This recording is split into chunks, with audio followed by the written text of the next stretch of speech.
Let's begin. You know how they say some nights change your whole life? That night began with nothing but a kiss on the cheek, the scent of her vanilla perfume, and 6 little words that used to mean nothing. Don't wait up for me, okay? I was already reaching for the TV remote when Mallory left. My wife of 11 years. She said she was meeting her college girls, dinner downtown, maybe drinks, maybe dancing. I wasn't the jealous type. Not until that night. She wore that green wrap dress. The one that hugged her in all the right places. Hair curled. Lip gloss just shiny enough to catch barlight. And as she walked out the door, I remember thinking, not with suspicion, but with love, God, she still knows how to look good. I didn't know it then, but I was admiring a woman who hadn't looked good for me in months. I'm Logan Hayes, 38, quiet guy, systems engineer, lived in Fort Worth most of my life.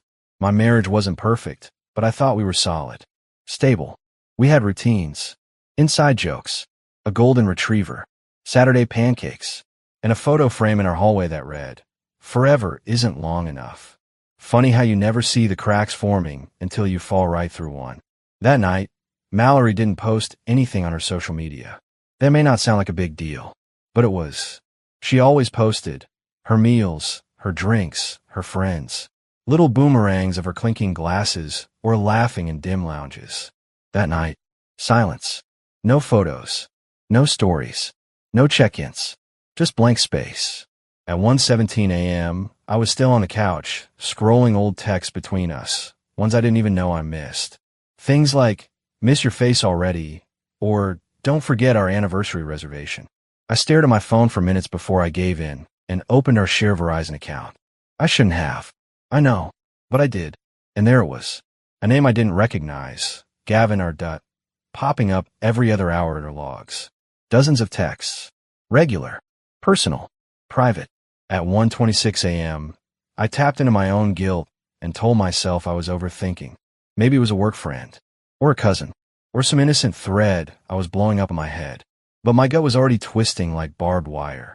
She got home just after 3 a.m., quietly, like she didn't want the floor to creak, like she was tiptoeing past guilt. "Hey," she whispered, slipping off her shoes. "Didn't think you'd be up." "Movie ran late," I said. I didn't mention that I'd already read dozens of messages between her and a man who called her Mally. I asked her how dinner went. She gave me a list of names, none of them Gavin. Then said she was tired. She left her purse on the kitchen island and went to shower. I waited until the water ran before I opened her phone. She hadn't deleted anything. Maybe she still trusted me. Or maybe she just didn't care enough to cover her tracks. That's when I saw a photo. Not the kind you send a family. The kind where your arm is slung across someone else's chest. Your head rests on their collarbone. Your smile is too real. And your husband isn't even in your thoughts. Gavin was a fitness instructor she met through her sister's gym. Single. Ripped. Charming. Their texts were filled with late-night dreams and midday flirtation. Not sexual. Worse. Emotional. They talked about things she hadn't mentioned to me in years. Her dreams of moving to Seattle. Her fear of getting old, her wish to feel seen again. That used to be my job. I didn't confront her. I played dumb, because I needed a plan, not just to respond, but to remember who I was before I married a woman who could lie that easily. I needed to stop being the quiet guy in the background and become the shadow in the corner of her life, the one watching everything. Because Mallory had made her move, and now it was my turn. For the next few days, I played the role I had perfected over years of marriage. The predictable, understanding husband. I woke up when she did. Poured her coffee just the way she liked it. Kissed her on the temple before work. Never once gave her reason to believe I'd seen the messages. But behind my calm smile, something inside me was shifting. I wasn't angry. Not in the explosive way most people imagine. My rage came cold. Calculated. It didn't scream. It watched. It took notes. It waited for an opening. And the first opening came 3 nights later. Mallory had fallen asleep early. Her phone buzzed at 10:46 p.m. I was sitting across the room, pretending to read a book. The screen lit up just long enough for me to see the name, Gavin R., followed by a message that simply read, "Tonight was perfect." I didn't want to let go. I stared at those words for a long time. That was the moment I stopped asking questions and started building answers. I made a fake profile that same night, a believable one, A guy named Derek Faulkner, complete with photos, mutual interests, even a fabricated digital footprint that could pass a background check if someone ever bothered to do one. He was just fitness adjacent enough to seem real to Gavin. Someone who might have met him at a gym expo or a local training event. Within 48 hours, Gavin accepted my friend request. By the end of the week, we were trading workout tips. Within 2 weeks, I knew more about him than Mallory did. Gavin had a girlfriend before Mallory. A real one. A woman named Sierra. Their breakup was messy, bitter, and she'd left town right after.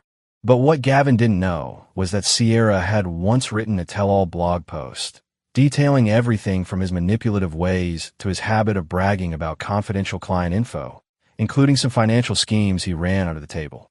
Gavin wasn't just a cheater. He was a liability. I archived everything. Every screenshot. Every message. Every whispered phone call I overheard through the vents. And then I bought 2 small devices off a security site. A mic bug no bigger than a thumb drive, and a micro camera disguised as a wall charger. I installed both in our home. One in the bedroom, one in the hallway, angled just right to catch her when she thought she was alone. It was never about catching them in the act. It was about understanding the timeline, the depth, the lies. I didn't want confrontation. I wanted control. Meanwhile, life at home continued. We had breakfast. We went to the farmer's market. She showed me Instagram reels of dogs dancing to old rock songs, and I laughed like nothing had changed. But every time she left the room, I was watching her reflection in the mirror. Every lie she told became another seed I planted. And soon, I began watering them. It started small. I changed her email password. Just once. Then reset it quietly. I adjusted her calendar notifications so she'd show up late to a few meetings. Just enough to rattle her. I left subtle marks on the guest room floor where she wouldn't think to look. Little trails of suggestion that maybe, just maybe, someone else had been there. And Gavin? He started talking to Derek about his side hustle, how he'd made an extra $9,000 last quarter by giving investment tips to high-paying clients before the stock hit. Bragged about it. Even sent screenshots. All it took was a single nudge. Man, if that's true, you gotta be careful. Sounds like insider trading stuff. Not if you're smart, Gavin replied. It's all about who you trust. I filed that under Exhibit A. Then came the night Mallory said she was flying to Portland for a work retreat. She kissed me goodbye at the airport. Said she'd be back Sunday. Left in a white blouse and high heels. I knew she wasn't going to Portland. She wasn't even going to the airport. I followed her in an Uber under a different account. She met Gavin in a hotel downtown. Room 1403. They didn't come back out until noon the next day. I didn't confront her when she returned home. I didn't scream. I just handed her a cup of tea and asked if the trip had been productive. She smiled. Lied. Thanked me for being so supportive. I nodded, because I knew she'd just checked in her own trap. That night, I backed up every single file into 3 drives. One I kept at work, one I gave to my lawyer, and one I mailed to myself in a sealed envelope with a timestamp. Because this was no longer just about her betrayal. This was about justice. And Mallory Hayes had no idea she'd already lost the game she thought she was winning. The first blow wasn't loud. It didn't come crashing down like a hammer. It landed like a whisper. A subtle shift in the wind. Mallory had just posted a filtered photo of her morning smoothie on Instagram. Sunlight behind her. Her signature quote underneath. Grateful for small moments. That's when the first email hit her inbox. Subject line. You forgot to log out. No sender name. Just a screenshot. Of her kissing Gavin outside room 1403. No context. No explanation. Just undeniable truth. I wasn't the sender. Not directly. I used a ghost email chain, bounced through 6 encrypted servers. One-time burner. Untraceable. I watched her from across the living room when she opened it. The way her smile faltered. The way her fingers paused on the keyboard. Her eyes stopped blinking for almost 10 full seconds. She glanced up, saw me watching her, and forced a smile. You okay? I asked, sipping my coffee. Yeah, she said. Just some spam. Weird stuff. I nodded. People are reckless these days. Her eyes flicked back to the screen. She closed the laptop, but she didn't stand up. She just sat there, silent, as if waiting for the world to crash down on her head. It hadn't yet, but it would. Because I wasn't done. That same afternoon, I launched a file, a carefully edited compilation of her most polished lies, stitched together with screenshots, call logs, and video clips from the hallway camera. The title of the video? Behavioral Study: The Anatomy of Deception in Modern Relationships. I uploaded it anonymously to a high-traffic psychology forum with tags like emotional infidelity, personality dissonance, and trust collapse. Within hours, it had 86,000 views. By the next morning, it had trended on TikTok under the hashtag Facade of Perfection. And Mallory, she was still pretending nothing had changed. Until Gavin called. Loud, angry, confused. I listened from the hallway. He was yelling about some psycho who exposed everything. And my gym clients are calling, my LinkedIn's trashed, my DMs are full of threats. He demanded to know if she was behind it. She denied it, over and over. But she was shaking, because for the first time since this began, she wasn't in control. That night, I slept better than I had in weeks. And in the morning, I left a gift on the kitchen counter. Her favorite coffee, a sticky note that said, "I love you." She looked at me with wide eyes, a flicker of guilt, but she didn't know it was already too late. It was day 6 when the second strike landed. Her sister, Jenna, messaged me.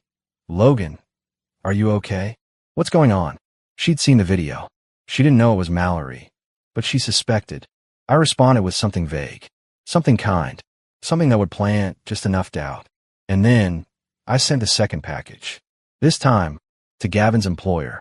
It was a USB-labeled client risk documentation. Inside was the audio of Gavin bragging to Derek Faulkner about trading tips, unethical commissions, and using his position to nudge rich clients towards shady investment portfolios. It didn't take long. By Thursday morning, Gavin's company had launched an internal audit. By Friday afternoon, he was placed on administrative leave. By Saturday, his car was no longer in Mallory's driveway. The silence in our house thickened. Mallory cried in the shower now. She stayed in bed longer, left her phone face down on the counter, forgot to water her plants, stopped tagging me in posts. But she hadn't confessed. And so I wasn't done.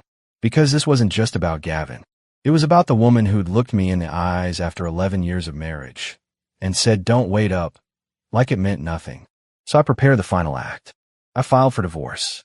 Not quietly, not politely, not behind her back. I handed her the papers on a Sunday morning. She was in her bathrobe, holding a coffee cup, halfway through her usual crossword. "What's this?" she asked, brows furrowing. "Read it," I said. She flipped through the pages.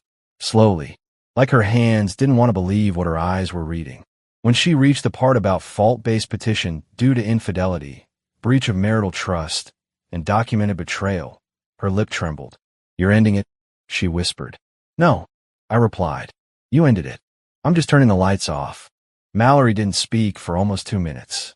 She just stared at the divorce papers, blinking like she was trying to wake up from a bad dream.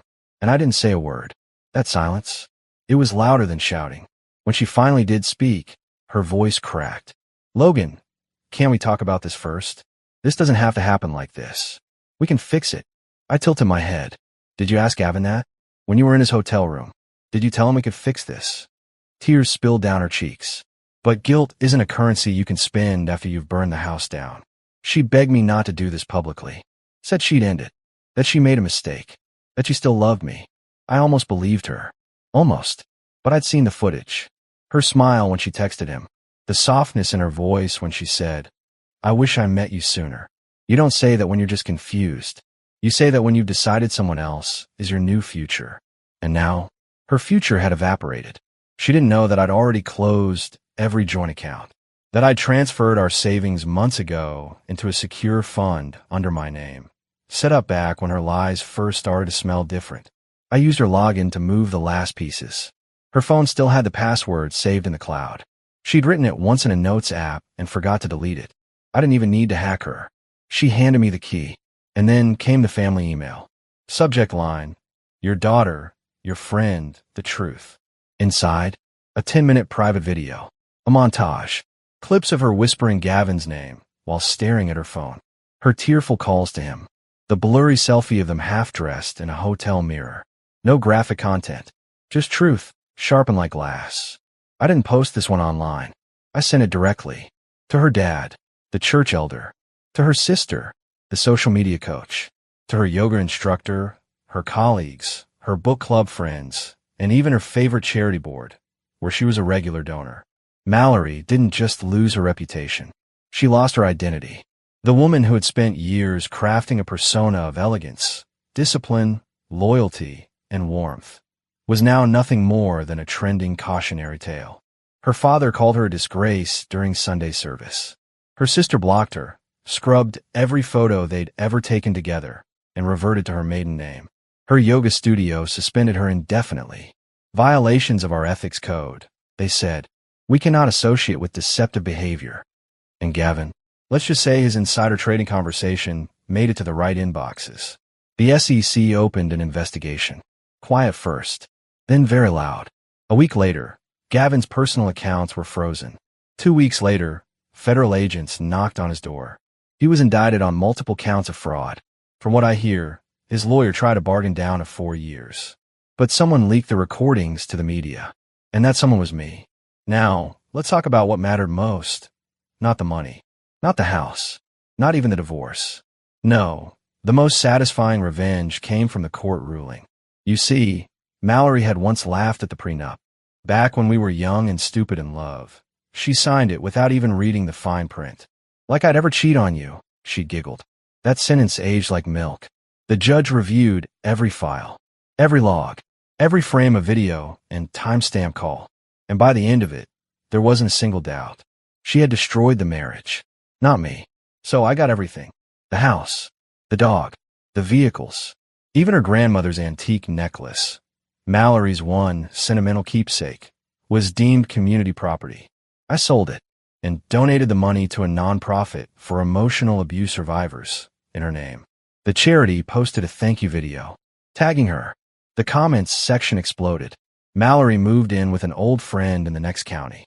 Last I checked, she was working overnight shifts at a roadside diner. Gavin's gone. Her social circle evaporated. Her number changed. She tried reaching out once. A burner number. Texted, I know I hurt you. Please stop. I didn't reply, because I already had. This was never about destroying her. It was about revealing her. The woman behind the filter. Behind the smile. Behind the soft lies that used to rock me to sleep. Now, I sleep alone, but I sleep peacefully. The day my divorce was finalized, I stood on the porch of what used to be our home, and it didn't feel haunted anymore. The curtains she picked were gone. So was the couch where she used to curl up and scroll through Gavin's messages while I brought her tea. I had replaced everything, not out of bitterness, but out of necessity. You don't heal in the same room where you were betrayed. I lit a single candle in the kitchen and made steak for dinner. For myself. Medium rare, with peppercorn sauce. She hated that. Said it made the house smell like a steakhouse. I liked it that way. I didn't play music. I didn't scroll my phone. I didn't think about the video views or the legal paperwork or how Gavin had pleaded down to 3 years with parole. I thought about the silence and how for the first time in years it didn't ache. Let me be clear. I never asked to become a man capable of revenge. I was a loyal husband. I remember birthdays. Took her car for oil changes. Wrote notes in her lunches when she was stressed. We used to sit on the back porch at sunset and make up stories about the people walking their dogs. I didn't lose interest. She lost patience. And instead of asking me to fight for her, she handed her attention to a man with abs and secrets. Gavin wasn't better than me. He was easier, and she chose ease over depth. But what she never expected was that the man who fixed her Wi-Fi and massaged her feet on bad days could also dismantle her double life with surgical precision. She wanted mystery? She got it. She just didn't know the real mystery was me. In the weeks after everything ended, I started getting emails. From people who saw the anonymous upload. From women who said, "Thank you for showing what emotional cheating really looks like." From men who said, "I've been Logan before, but I never got justice." Some call me cruel. Others call me brave. The truth? I didn't care about what anyone called me anymore. Because when someone rips you open and walks away without looking back, you either bleed out quietly, or you stitch yourself up with something stronger. And I chose Steel Thread. I used the settlement money to launch something new. A private cybersecurity firm focused on data privacy, online infidelity tracking, and digital deception defense. Irony, right? Clients lined up fast. Turns out betrayal is common. Preparedness is rare. I hired 3 staff members, set up an office downtown, even consulted for a few therapists who wanted insight into digital marital drift. Every time I helped a man or woman uncover a truth they feared but needed, I healed a little more. I wasn't angry anymore. I was empowered.